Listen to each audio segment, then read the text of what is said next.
All right, welcome. Today we are digging into a part of the ancient world that a lot of people just skip right over. We're talking about Genesis chapter 5. Now, on the surface, it looks like just a genealogy, a list of the 10 patriarchs from Adam all the way to Noah.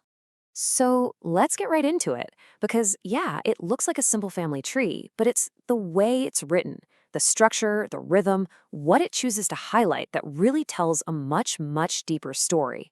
Okay, so let's start where it all begins. The text kicks things off by introducing the first man, Adam, and it gives him a really specific, really important title, a son of God. Now, this isn't just a label, it's setting the stage, right from the start, for a divine connection. And that makes the pattern that comes next even more powerful. And right after establishing that divine link, the narrative gives us this very stark, very simple formula for Adam's life. You can see it right there. It tells us how long he lived, it mentions his son, Seth, and then it ends with the exact same 3 words, and he died. This simple rhythm is the absolute key to unlocking what this chapter is really about. Now just watch what happens as we move down the line, through the next few generations. It's almost hypnotic. The author is doing this on purpose, creating a kind of literary drumbeat, a pattern that's going to define this entire era of history. So next up is Adam's son, Seth. And his life summary? Well, it follows the exact same script. He lived 912 years, he had a son named Enos, and then, you guessed it, that same final phrase, and he died. The pattern is now set in stone. Then we get to Seth's son, Enos. And again, no deviation at all. Lived 905 years, had a son, Canaan, and he died. You can kind of feel that rhythm building now, can't you? It's this steady, constant reminder of mortality. And with the 4th generation Canaan, it's almost becoming predictable. Lived, had a son, died. See, the author is lulling us into this cadence, this really powerful, kind of somber rhythm of life and, well, inevitable death.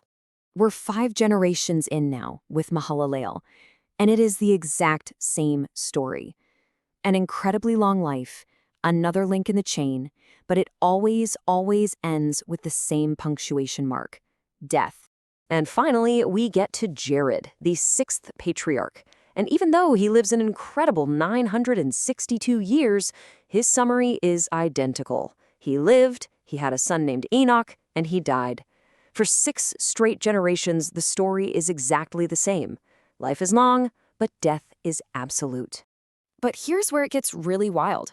With these crazy long lifespans, this wasn't just a simple chain of fathers and sons. I mean, their lives overlapped for centuries.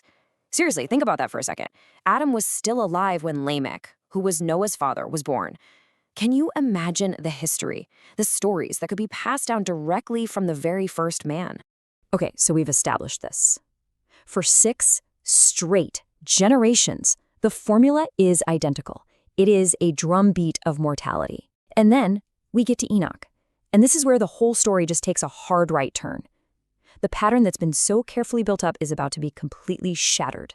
So let's take a look at Enoch, because this guy is the great exception to the rule. I mean, even the header for his section in the text signals that something is different. He's not just Enoch. He's introduced as Enoch the prophet and Enoch the seer.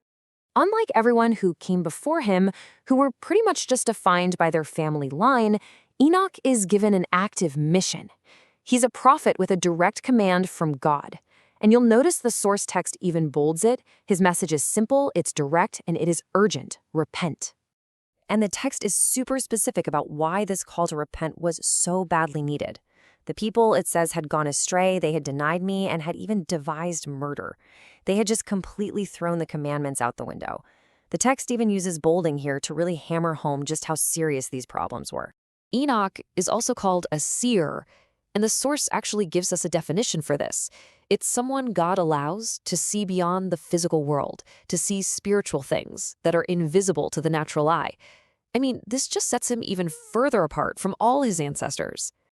All this prophetic work leads to something totally extraordinary. He preaches, and a group of people, they actually listen. They become so unified, so righteous, that the Lord himself calls their city Zion.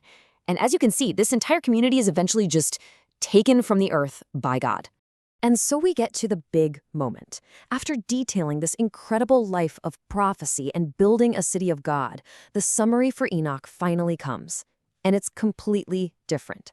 It does not say, and he died. Instead, what we read is, and he was not, for God took him. The pattern is completely, utterly shattered.